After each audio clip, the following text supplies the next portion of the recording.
my friends, it's Kaylin here at Full Purpose and Heart, and I just picked up this Vocabulary Fundamentals book by Evan Moor Publishers.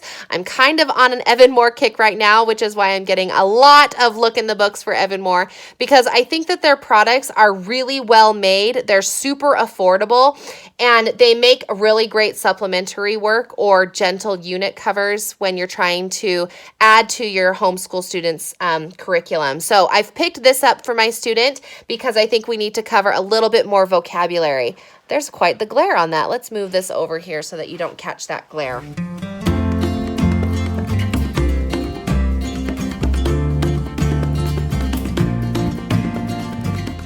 Okay, so this is grade 1. It comes with, it's correlated to the state standards of test prep, vocabulary, skills at 3 different levels, and then a word play section. These are the areas that we're going to be covering. So let me show you a little bit about why I chose this book for my student to add to our curriculum for first grade. So the contents of the book is the first thing that really grabbed my attention. They have divided it up into skill units, as you can see here. And then within each skill unit, there's going to be separate units that you can cover to complete that skill unit. So here we have rhyming words, compound words, contractions, synonyms, antonyms, homophones, homographs, and prefixes. These are all really great first grade curriculum that I was noticing in the boxed curriculum set that I had purchased at the beginning of the year. This is just a lot more of a mastery style instead of that cyclical style that my previous curriculum was using. Okay, here's just your introductory page. Oh, I still have that glare right there. Darn it. I am very sorry about that. Okay. So here's just the overview of the page, what kind of stuff you're going to have. The skills units are divided up like this. And then I'll go ahead and show you these pages so you don't have to look at that boring page. All right, so within each unit, here are the skill levels. You can see from this little white box that this is a level 1 skill. Then we move over to a level 2 skill and a level 3 skill. So depending on how well you think your child knows the concept, you can either start with level 1 and then move along, or you can just say, oh, I think my kid's pretty good. Let's just jump to level 3 as a review. So it's really good that you can tailor it to your own students' learning that way. You can also do it as like a rotating or a cyclical unit, similar to some boxed curriculums do, in that you could teach this page or this rhyming words unit 1 first, and then you could do rhyming words unit 2, rhyming words unit 3, and then go back and do rhyming words unit 1 level 2, rhyming words level 3. So it gives you a lot of flexibility on how you want to build your vocabulary curriculum for your student, and it's very well laid out in that you can kind of decide what you need more practice on and what bits and pieces you want to skip over because your student is proficient in those. So just kind of to go over a couple of things. So if it's a level 1, you'll notice there's not a lot of writing and there's a lot more of teacher-directed learning happening. When you move to level 2, it has more writing, less teacher-directed activities, a little less direction in your students' work. And then level 3 is typically like a review or some kind of assessment so that you can see if your student has picked up the information. Okay?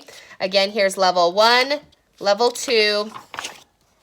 This is level 3, more, it's different kind of an assessment. So you have your fill in the blanks here. Think of another word that rhymes. So it is definitely checking that comprehension and making sure that you're ready to move on. Okay, here's another multiple choice one, unit 7. And then we've finished our unit 7 with a multiple choice. So this is for rhyming words. Now you'll see we jump into compound words. There's not a break in any of the learning or any other review page. We just jump right into compound words. And they are set up the same. Few images, fill in the blanks, opportunities to practice penmanship and handwriting, spelling, that sort of thing. But really you're just pushing in on the compound words subject, okay? Each of the units is built out in the same manner. They don't have colorful pages. They don't have any kind of frilly stuff that could be distracting or take up any additional page. So these could be reproduced if you need to, although it's not necessary because there's not any cut and paste type activities in these sections. So I'm just flipping through here so you can see all of the pages are pretty much based the same way. You can kind of read to see if it's a little more advanced than your student is at, but it's really not too terrible. Okay, I skipped too far, so I wanted to show you these word play games that are here at the end. Oh man, I skipped farther than I thought. Okay, so here are your word pages. There are 20 pages of these fun activities. So really you could put one at the end of every week, or, you know, stick it in every couple of days to try and add some diversity to your lesson study and your vocabulary practice. But they're just some fun games that the company gives you here so that, you know, your child feels like they're doing something kind of fun. So let me just show you these pages.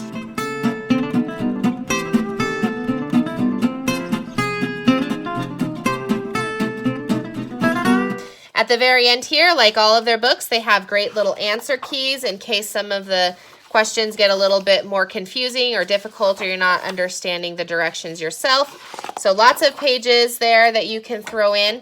And then here at the very end, it's a sampler of their language fundamentals, so you can practice with their language, and that's, you know, they practice things like nouns and verbs and all that kind of good stuff as well. So, which is another really great opportunity. So I decided to go ahead and choose this because I think it's a great introduction to the vocabulary. It practices those different parts of vocabulary understanding and hopefully helping out with our spelling. So if you're interested in this product, I will put a link down in the description box below if you are interested in it. So anyway, thanks so much guys for watching this video, and we hope to catch you in another one. Bye.